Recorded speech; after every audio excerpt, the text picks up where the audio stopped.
Welcome students once again on my YouTube channel.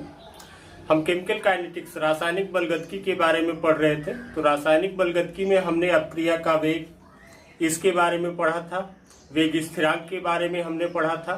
ठीक है, अभी आज इस वीडियो में हम अपक्रिया की कोटि के बारे में पढ़ेंगे। तो आइए देखते हैं अपक्रिया की कोटि किसे कहते हैं। पहले डिफिनीशन देख लेते हैं अपक्रिया कोटि का। तो देखते हैं अपक्रिया की कोटि। अगर डिफिनीशन हम देखें तो किसी रासायनिक अपक्रिया के दर समीकरण में निहित सांद्रता पदों की घातों का योग, ये क्या कहलाता है? अपक्रिया की कोटि कहलाता है। जैसे एग्जाम्पल के तौर पर हम एक अपक्रिया लेते हैं A plus B equal to C, जहां पर A और B क्या है? ये अभिकारक है। अब अगर इस अभिक्रिया का प्रायोगिक दर समीकरण हमको प्राप्त होता है dx by d t equal to k active mass A power m into active mass B power n, यानी अभिकारक A की सांद्रता के m घात और अभिकारक B की सांद्रता के n घात पर अगर इस अपक्रिया का अपक्रिया वेग निर्भर करता है तो इस अपक्रिया की कोटि क्या हो जाएगी? वो सांद्रता पदों की घातों का योग। तो अपक्रिया कोटि क्या हो जाएगी? A की पावर m है तो m प्लस B की पावर n है तो n। तो अपक्रिया की कोटि क्या हो गई? m plus n। अगर और सांद्रता पद होंगे तो उनकी भी जो घात होगी वह उसी क्रम में जुड़ती चली जाएगी। ठीक है, अब अपक्रिया की कोटि हम अपक्रिया के समीकरण को देख करके निर्धारित नहीं कर सकते हैं। अपक्रिया की कोटि का निर्धारण हम उसके प्रायोगिक दर समीकरण के आधार पर ही करते हैं। और प्रायोगिक दर समीकरण किस प्रकार से निकालेंगे उसको अभी हम एक एग्जाम्पल के द्वारा आपको बता देंगे। अब ध्यान दीजिए कि अपक्रिया की कोटि कई प्रकार की होती है, जिसमें से मुख्य रूप से जो होती है वह होती है शून्य कोटि की अभिक्रिया, उसके बाद प्रथम कोटि की अभिक्रिया, प्रथम कोटि के बाद द्वितीय कोटि की अभिक्रिया,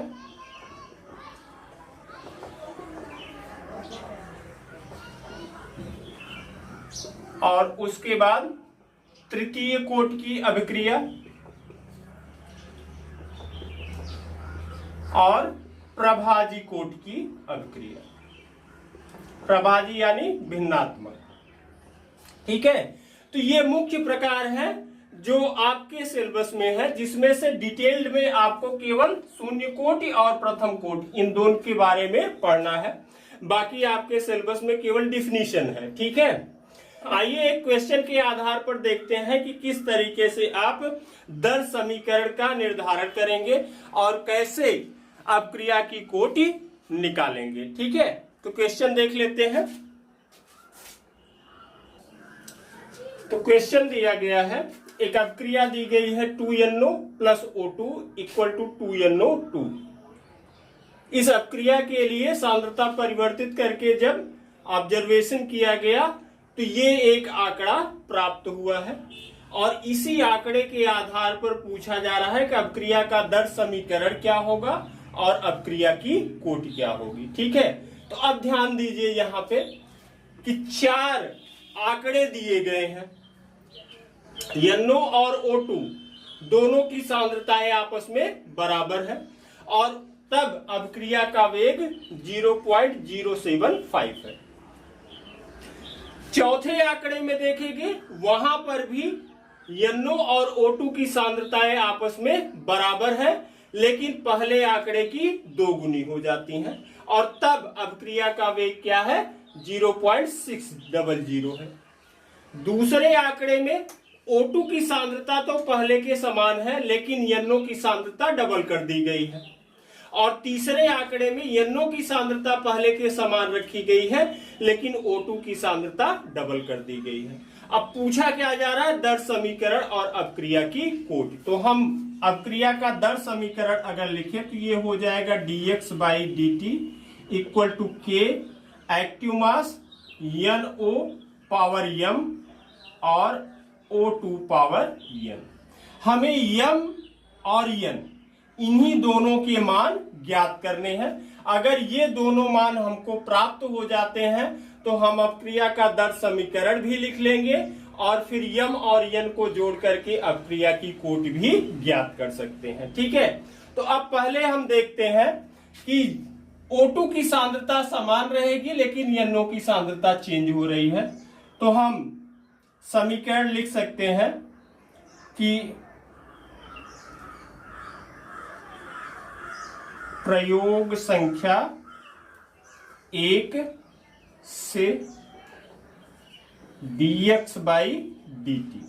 अब dx बाई dt आपका क्या हो जाएगा 0.075। तो हम सीधा लिख देते हैं यहां पे 0.075 equal to k velocity constant है, वेग स्थिरांक। NO की सांद्रता कितनी है 0.20 पावर m हो जाएगा और O2 की सांद्रता कितनी है 0.20 पावर n हो जाएगा। ये आपका समीकरण नंबर 1 हो गया। इसके बाद प्रयोग संख्या 2 से देख लेते हैं। प्रयोग संख्या 2 से अब यहां पे dx बाई dt कितना है 300 है, तो 300 रखेंगे हम, तो 0.300 इक्वल टू क्या हो जाएगा k वेलोसिटी कांस्टेंट। अब NO की सांद्रता दूसरे में कितनी है 0.40 पावर m हो गया और O2 की सांद्रता समान है तो 0.20 पावर n हो गया। ये हो गया समीकरण 2। ठीक है, अब इसके बाद समीकरण 2 में 1 से भाग कर देंगे। ठीक है, तो समीकरण 2 क्या है 0.300 equal to k active mass 0.40 power m into active mass 0.20 power n upon समीकरण 2 क्या है आपका, ये हो जाएगा 0.075 equal to k 0.20 power m और 0.20 पावर n। ठीक है, अब अगर देखें तो k से कैंसिल हो जाएगा, 0.20 पावर n 0.20 पावर n से कैंसिल हो जाएगा। इसका भाग करेंगे तो ये हो जाएगा 4, तो 4 इक्वल टू क्या होगा, इसको अगर आप डिवाइड करेंगे तो 2 पावर m आ जाएगा। ठीक है, अब अगर 4 को हम लिखे तो हम लिख सकते हैं 2 power 2 equal to 2 power m। तो हम कह सकते हैं कि m इक्वल टू 2। तो m का मान हमें कितना प्राप्त हो गया 2 प्राप्त हो गया। ठीक है, अब m का मान प्राप्त हो गया, अब हमें क्या निकालना है n का मान। तो यहां पे हम m का मान रख दे तो 2 आ गया। अब n का मान निकालेंगे ठीक इसी तरीके से। ठीक है, तो अब n का मान निकालने के लिए हम क्या करेंगे कि NO की सांद्रता कांस्टेंट लेंगे और O2 की सांद्रता जो परिवर्तित हो रही है उसको हम लेंगे। ठीक है, तो यहां पर m का मान आ गया। n का निकालने के लिए हम लेंगे प्रयोग संख्या 2। तो प्रयोग संख्या 2 से अगर हम देखें तो क्या हो जाएगा आपका 0.40 equal to k 0.300 equal to k active mass 0.40 power m active mass 0.20 power m। ये हो गया समीकरण 1। और प्रयोग संख्या, अब यहां पे देखिए 40 चौथे में है तो चौथा समीकरण लेंगे। तो यहां से अगर लेंगे हम तो 0.60 equal to k active mass 0.40 power m, active mass 0.40 power n। ये क्या हो गया, समीकरण 2 हो गया। ठीक उसी तरीके से समीकरण 2 में समीकरण 1 से भाग कर देंगे तो क्या प्राप्त हो जाएगा, 0.600 अपॉन 0.300 इक्वल टू के 0.40 power m 0.40 power n upon के 0.40 पावर m और 0.20 पावर n। अब यहां पर देखें तो ये 2 हो जाएगा, ये बराबर हो गया के से कैंसिल हो गया और ये इससे कैंसिल हो जाएगा, इसमें भाग देंगे तो ये क्या हो जाएगा 2 की पावर n। अब इसको हम लिख सकते हैं 2 की पावर 1, तो n बराबर क्या हो जाएगा 1 हो जाएगा। ठीक है, यानी m का मान 2 आया और n का मान 1 आया। तो प्रायोगिक दर समीकरण हमें क्या प्राप्त हुआ, ये प्राप्त हो गया dx by d t equal to k n power 2 और O2 पावर 1। ठीक है, ये प्रायोगिक दर समीकरण हो गया। अब हमने क्या कहा कि अपक्रिया की कोटि, तो अपक्रिया की कोटि क्या हो जाएगी, ये बराबर हो जाएगी m प्लस n। m का मान 2 है और n का मान 1 है तो 3 हो गया। इसका मतलब क्या हो गया, तृतीय कोटि की अभिक्रिया। ठीक है, तो इस तरीके के क्वेश्चन आपको मिलेंगे जहां पर किसी अपक्रिया के लिए प्रायोगिक आंकड़े दिए गए रहेंगे और आपसे अपक्रिया की दर और अपक्रिया की कोटि पूछी जाएगी।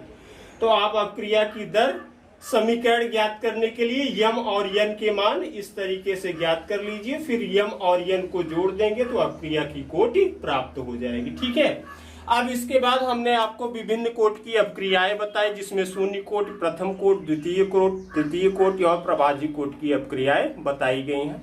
तो अब यहाँ पर हम शून्य कोटि की अपक्रिया के बारे में पढ़ेंगे। ठीक है, तो चलिए शून्य कोटि की अपक्रिया देखते हैं। परिभाषा अगर हम देखें शून्य कोटि की अपक्रिया की, तो वे रासायनिक अभिक्रियाएं जिनका वेग अभिकारकों के सांद्रण पर निर्भर नहीं करता है, शून्य कोटि की अपक्रियाएं कहलाती हैं। अगर हम एक अपक्रिया लें A इक्वल टू बी, यानी अभिकारक A उत्पाद B में परिवर्तित हो रहा है तो शून्य कोटि की अपक्रिया के लिए प्रायोगिक दर समीकरण जो होगा, प्रायोगिक दर समीकरण वह होगा dx by d t equal to k active mass a power 0। ठीक है, अब अगर a पावर 0 हो गया तो ये क्या हो जाएगा dx by d t equal to k, क्योंकि किसी भी पद की घात अगर शून्य होती है तो उसका मान 1 हो जाता है। अब इस समीकरण से अगर हम देखें तो यहाँ पर कोई भी सांद्रता पद नहीं है, और सांद्रता पद नहीं है तो ये सिद्ध क्या करता है कि ये शून्य कोटि की अपक्रिया है, क्योंकि अपक्रिया का वेग dx बाई डी टी सांद्रता पद पर निर्भर नहीं कर रहा है। ठीक है, एग्जाम्पल देख लेते हैं, एक दो अपक्रियाएं जो शून्य कोटि के अंतर्गत आती हैं। तो उसमें पहला है सूर्य के प्रकाश की उपस्थिति में H2 और Cl2 का योग। ठीक है, तो अपक्रिया इसकी लिख सकते हैं H2 plus Cl2 in presence of sunlight to HCl। अब यह शून्य कोटि की अपक्रिया है तो इसका प्रायोगिक दर समीकरण जो प्राप्त होता है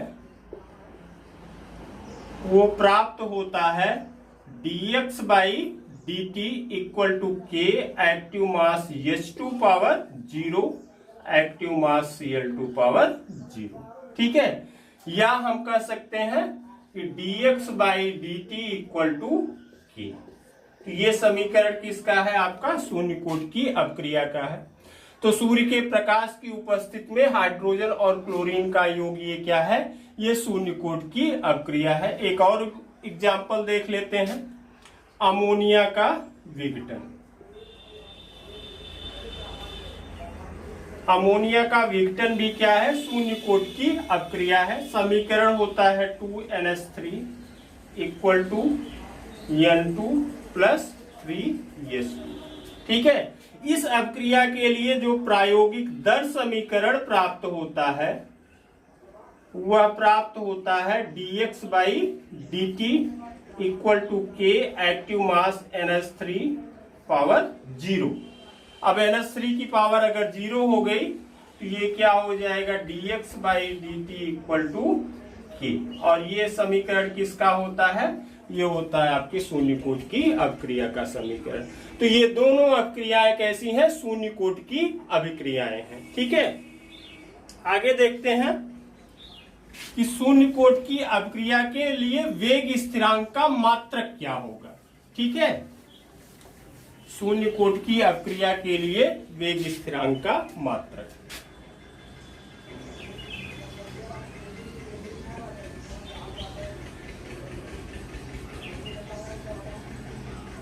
वेग स्थिरांक का मात्रक अक्सर पूछा जाता है, इसलिए इसको जानना जरूरी है।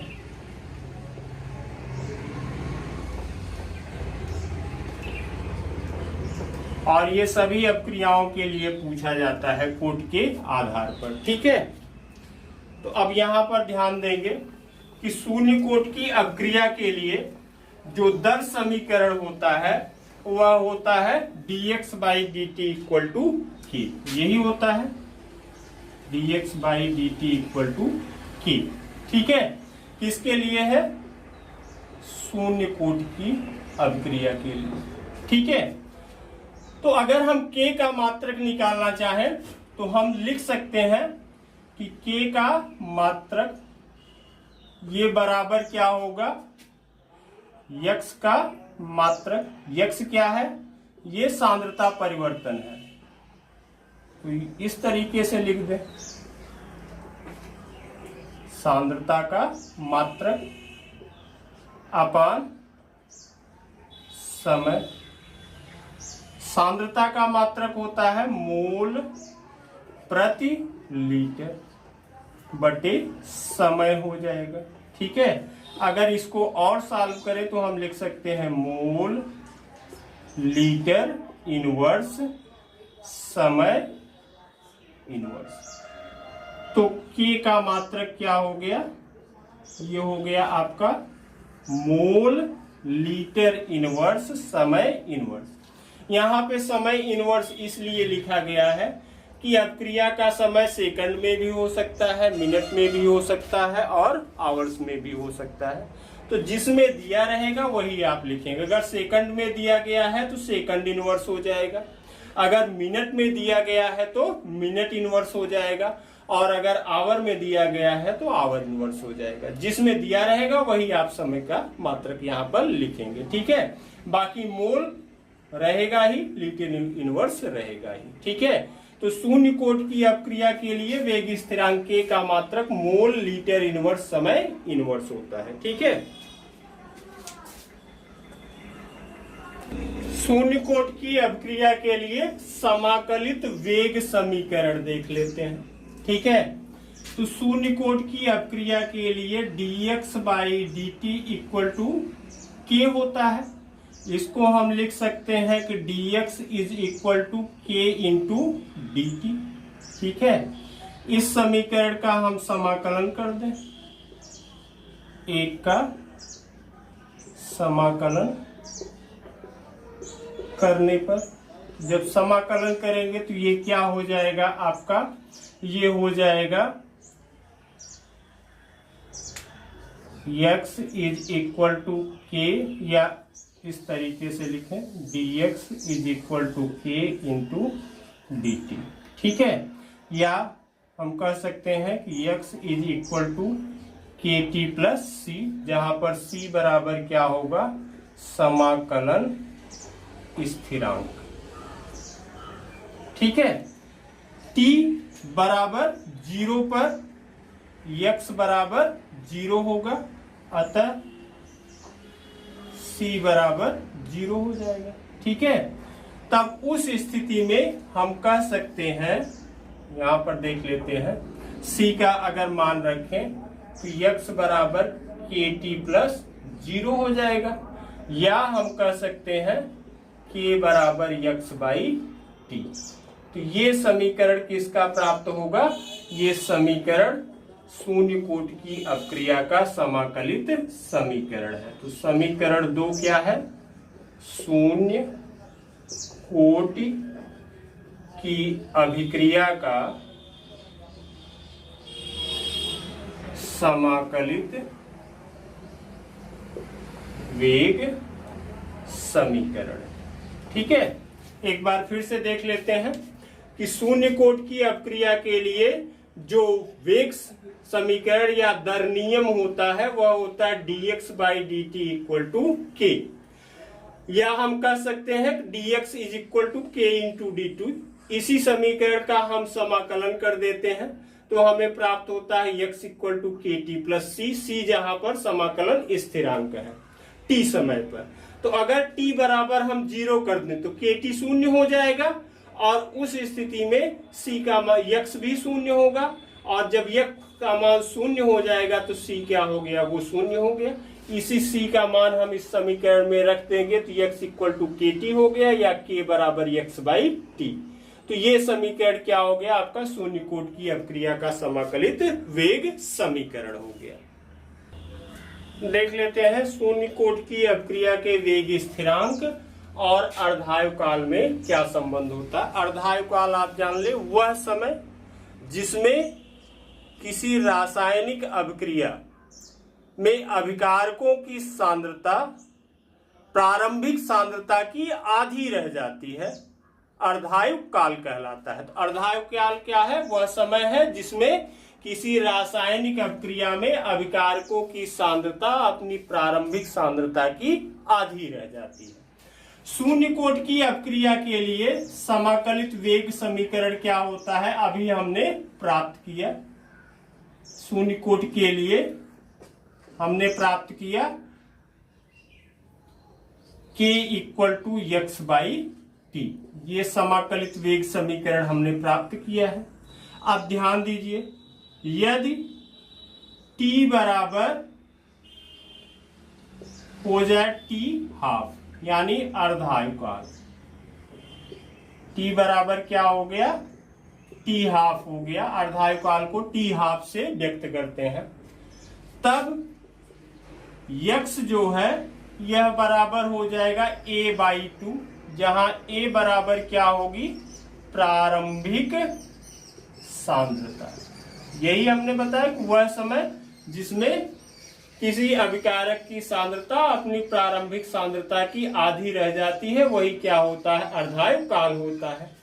तो अगर t की जगह पर t हाफ और x की जगह पर a बाई टू रखें, तब k बराबर क्या हो जाएगा? a by two upon t half, या हम कह सकते हैं k is equal to a by two t half, या और अगर हम सरल करें तो हम कह सकते हैं कि t half is equal to a upon two k। तो ये समीकरण जो प्राप्त हुआ है, ये समीकरण शून्य कोटि की अपक्रिया के अर्धायुकाल और उसके वेग स्थिरांक में संबंध को प्रदर्शित करता है। यहाँ पर t हाफ शून्य कोटि की अपक्रिया का अर्धायुकाल है, k शून्य कोटि की अपक्रिया का वेग स्थिरांक है, और a यह अपक्रिया का प्रारंभिक अभिकारकों की प्रारंभिक सांद्रता को प्रदर्शित करता है। ठीक है, तो ये शून्य कोटि की अपक्रिया के बारे में आपका पूरा डिटेल डिस्कशन हो गया है।